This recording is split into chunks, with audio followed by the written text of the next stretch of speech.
જોઈએ આપણે એક પારિમાણિક સૂત્રો જેવો MCQ કે જેમાં આપણે સમીકરણ બનાવવું છે. તો આપણે સમીકરણ એક આવું આપ્યું છે કે જો સળિયાની લંબાઈ L એ વેગ, ગુરુત્વાકર્ષણનો સાર્વત્રિક અચળાંક અથવા કોણીય વેગમાન અથવા પ્લાન્ક અચળાંક પર આધારિત હોય. એનો મતલબ કે લંબાઈ ત્રણ વસ્તુ પર આધારિત છે. તો L ચલે છે C, G અને H. આ આપણે ભણી ચૂક્યા છીએ. જ્યારે આની ઘાત લખવાની આવે તો આની ઘાત કઈ રીતે લખાય? તો ના ખબર હોય તો A, B અને C. ચલો ચલે છે દૂર કરીએ એટલે એક અચળાંક લખાય. That implies L is equal to અચળાંક K અહીંયા C, G, H ઘાત A, B અને C. હવે તમારો ટાર્ગેટ એ હોવો જોઈએ કે આપણે આના ઉપરથી પાસું બનાવવા છે. ચલો સ્ટાર્ટ. L મીન્સ એ દાખલાને ડિવાઈડ કરીએ એટલે વધારે આઈડિયા આવશે.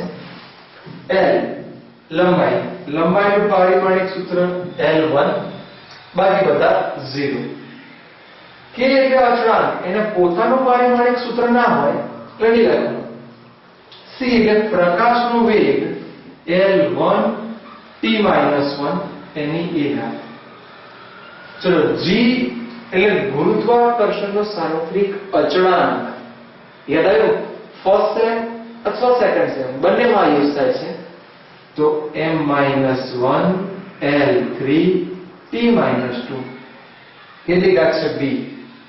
અને હવે તો મસ્ત નામ, પ્લાન્ક અચળાંક અથવા કોણીય વેગમાન, એટલે સેકન્ડ સેમ અને થર્ડ સેમ. તો જોયું આ g ની ખાસિયત. કોઈ સેમિસ્ટર થી g બંધાવ્યું નથી, કારણ કે g માં ઘણા સેમિસ્ટર હોય.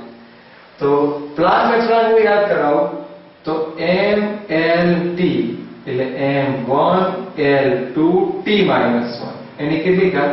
c ઘાત. તો અહીંયા જો ઘાતને વ્યવસ્થિત લખીએ તો ધ્યાનથી જોજો. m કેટલી ઘાત છે? 1 તો -b + c. બોલો m ની વાત ક્લિયર? કોણ વાળો? L. તો 1 3 2 એટલે આવું કહેવાય a + 3b + 2c. ત્રીજું t ની વાત કરો તો t માટે બધું ભેગું ના થાય, વ્યવસ્થિત લખીએ. -a -2b -c. આ ત્રણેયના બરાબર શું છે? તો અહીંયા છે m0 L0 t1. હવે તમારે સરખામણી કરવાની. કોની? ઘાતની સરખામણી. તો અહીંયા જુઓ 0 બરાબર શું લખાય? તો કે 0 બરાબર -b + c. ચલો એક સરખાય. બીજાને કહીએ તો 0 બરાબર શું લખાશે? તો 0 બરાબર a + 3b + 2c. ચલો બીજાને સરખાઈ કાઢી. પછી ત્રીજાને સરખાવવા જઈએ. ત્રીજાનું આવશે 1 બરાબર -a -2b -c. ક્યાંથી લાયા? તો કે અહીંયા t ની 1 ઘાત છે, આ પદ છે.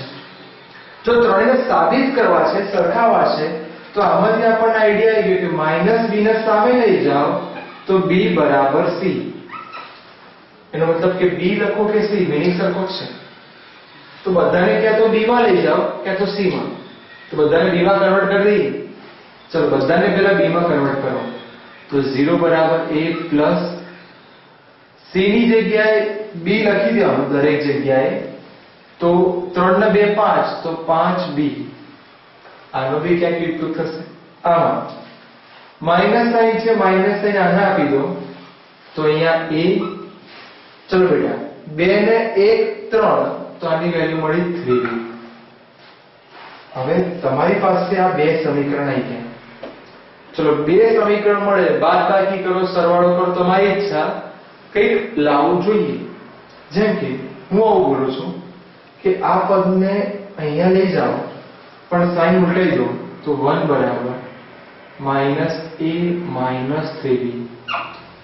ચલો માઈનસ સાઈન અસરવાળો કરો તો અહીંયા 1 એ ઉડી ગયા. અહીંયા શું આવ્યું? 2b. That implies b બરાબર 1/2.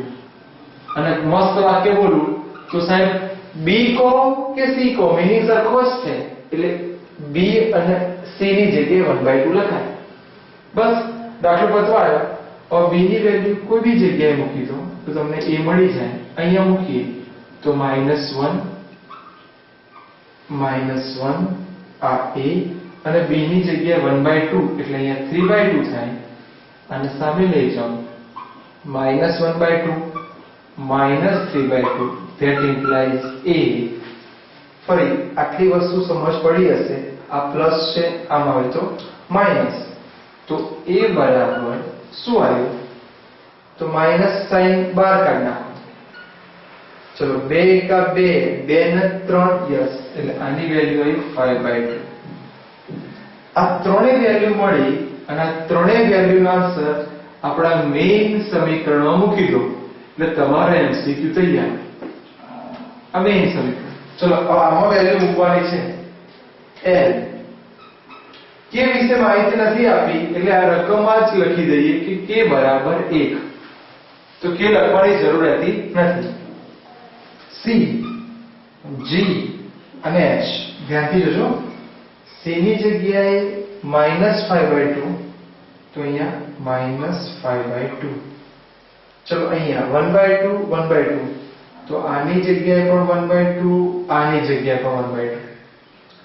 જો આને વ્યવસ્થિત લખવું છે તો શું આ પદ ના લખી શકાય? 1/2 છે એટલે અંડરરૂટ, gh પ્લસ છે એટલે ઉપર, અને c ની કેટલી ઘાત કહેવાય? અહીંયા 5/2 છે, 5 ઘાત ક્યાં લખાય? છેદમાં.